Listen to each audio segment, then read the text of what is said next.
Welcome back. I just realized for the past 3 lessons, I have not introduced myself. Well, if someone had joined a couple of lessons ago, they'll have seen all these things. Oh, there was some teacher who committed a mistake and then corrected himself. Who is that person? Why is he doing this? Isn't he supposed to be an expert? Oh, by the way, my name is Sosale Mohana. Yes, I have taught A-level maths for a long time. A long time. And I'm using these lessons to help students revise what they have learned in school. Well, coming back to that error, it does happen at times. Especially, as I told you, I cannot use past paper questions. I cannot use questions directly from a textbook because I need to get the permission of the author or permission of the exam board, as the case may be. So I have to make up my own questions. Sometimes, even though I made up my question and wrote it there, I copied it wrong on the board. That's why the mistake came. But I'm human. I'm not perfect. Agreed, I'm a genius, but I'm not perfect. Okay? Anyway, let's continue. Do you realize this is the 4th lesson on double angles? First one I proved double angles, and the next one I'm starting my stopwatch, by the way, to make sure I don't cross the limit. Then the second lesson was applying them. Third lesson was identities. Fourth lesson was equations. Now I'm in the 5th lesson. Oops! So today what I'm going to do is the T formula.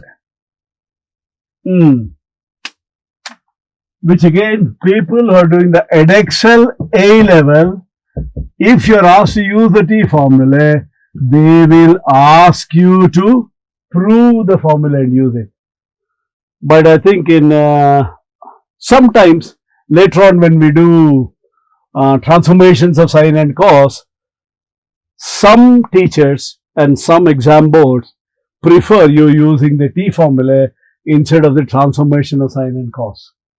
And for those who are doing further maths at Excel, this will be in your further pure maths integration. That's, core pure mathematics 2. Yeah. In that, you will come across this. So, prove the following.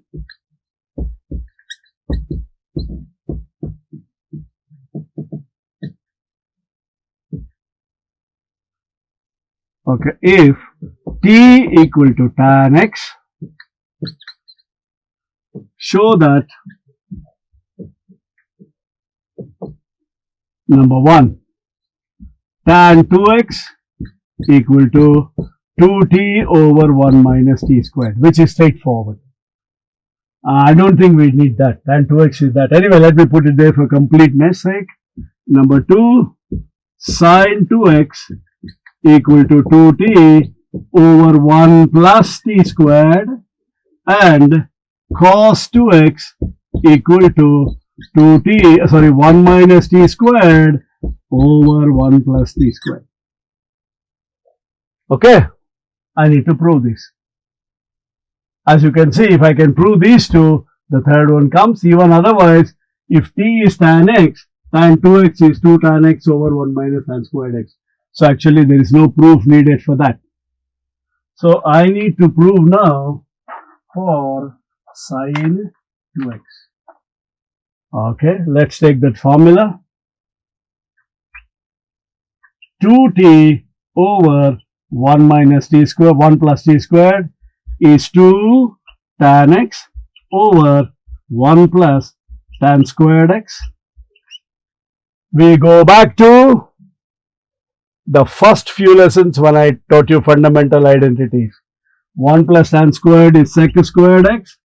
So 2 tan x over sec squared x.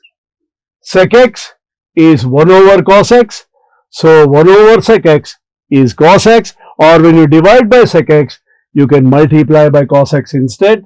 I'm dividing by sec squared x, so I can multiply by cos squared x. If you don't understand it, it's 2 tan x over 1 over cos squared, and the cos squared goes up. So I can say it is 2 tan x cos squared x which is 2 sine x over cos x times cos squared x, which is 2 sine x cos x, which is sine 2x. Yeah. So sine 2x is 2t over 1 plus. It's not in the formula book. And if you know how to derive them, it's easy. Otherwise, there is a shorter way of remembering them, which I will show you after I prove the second one. So let me take the second one. Cos 2x equal to 1 minus t squared over 1 plus t squared. That's straightforward.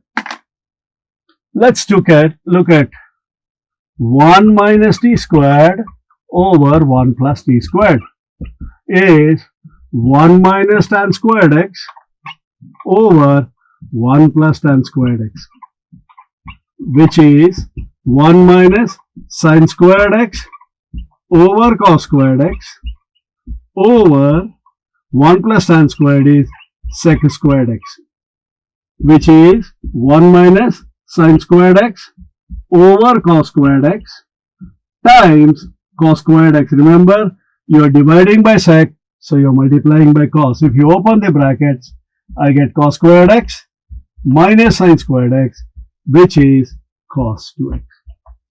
Aha! Proved. So therefore, I have proved two formula of course. Sine 2x equal to 2t over 1 plus t squared. Cos 2x equal to 1 minus t squared over 1 plus t squared. And tan 2x equal to 2t over 1 minus t squared. Now, where of course t is tan x.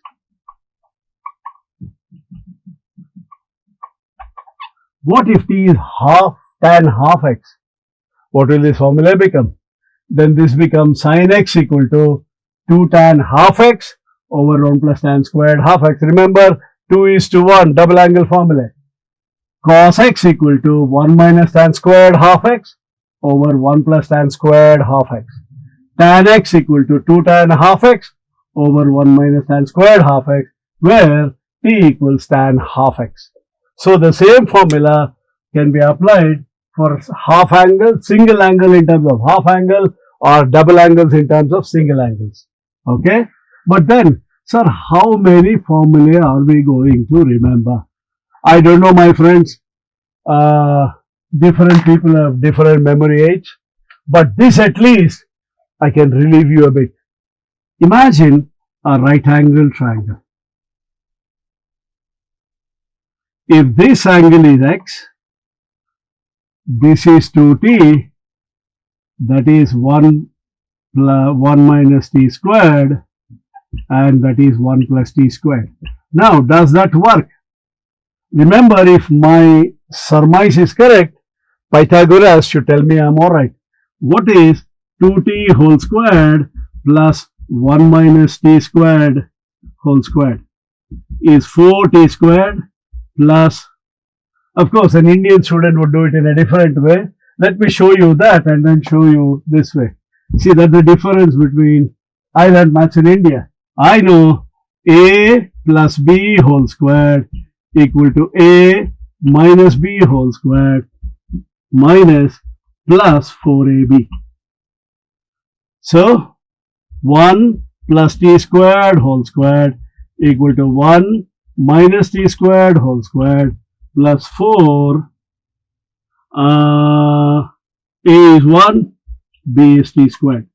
When you square 2t, I get 4t squared. When you square 1 minus t squared, the sum of these two is the square, sum of the squares of these two is the square of that. So by Pythagoras theorem, the triangle is valid. But you don't know this formula because perhaps you have not studied in India. Then, or maybe China, I don't know about other countries, but I definitely know I learned it this way.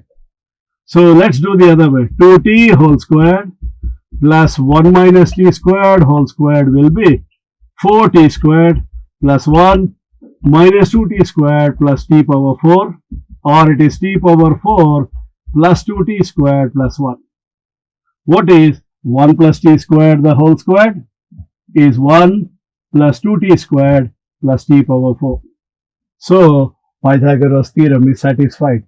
So from that triangle, you can now remember t equals tan x. If t is tan x, you can take an imaginary right angle triangle where the angle is x, opposite side is 2t, adjacent side is 1 minus t squared, hypotenuse is 1 plus t squared. That's how you remember the t formula. All these, of course, if t is tan half x, oh sorry, this should be 2x. If t is tan, if this angle is x, t becomes tan half x. That's all. So, in other words, I can use that triangle, so I'll not do this anyway. That's, if you want to, you can make a reference. You know, I find it difficult to draw in a word. So please, look at the diagram. I have rubbed off, but it's still in the video, so you can copy the diagram and keep it. I'll take some examples. Where do we use it? To use this, suppose I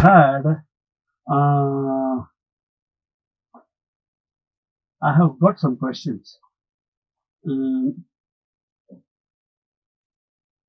3 cos 2x plus 4 sine 2x equal to 2. Imagine if I were to write cos 2x as 1 minus cos squared or 1 minus sine squared, whatever, 1 minus 2 sine squared or anything, I would have sine 2x is only 2 sine and cos. Okay, a sine and a cos squared and a sine squared would be a nightmare.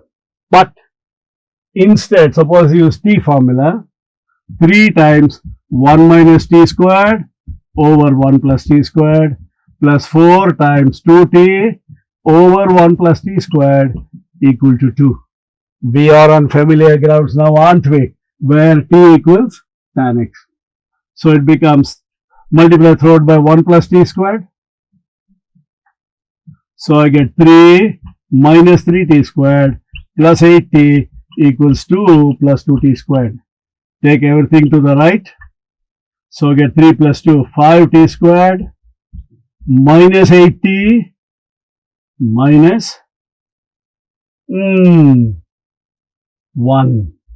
equals 0. So t is equal to, of course, please, a is 5, b is minus 8, c is minus 1. Am I correct? Yeah. Just want to confirm. So I don't want to be committing another error. Okay? Alright? 2 plus 2t squared, so 3 plus 2, 5, minus 80 minus 1. Okay. Minus b plus minus root of b squared plus 4ac. 5 times minus 5 times 4 is, minus 4ac is plus 20, whole over 2a is 10. So, tan x equal to 8 plus root 104 divided by 10. 8 minus root 104 is root 104 correct? B squared is 64, 4ac is 20. 84, come on, nobody corrected me. 84. Of course, you can use a calculator now.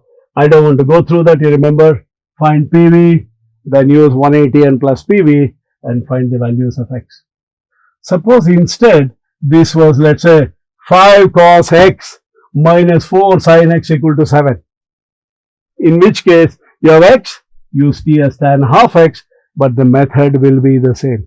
Only you have to specify what is your t. Is it half x or is it x? Okay. So that concludes a bit of information, 4 lessons on double angles. I think I can't, look, to be honest, I can keep on teaching you double angles for the next 1 month.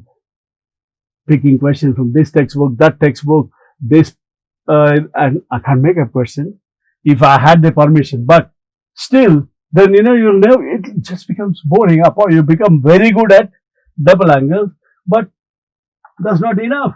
We need to go much further ahead. Yeah. So in the next lesson, I'm going to take up the next nightmare for A2 students, transformations of sine and cos, which we'll consider later. Bye bye. See you. Hello. I want to take this opportunity to propose a vote of thanks.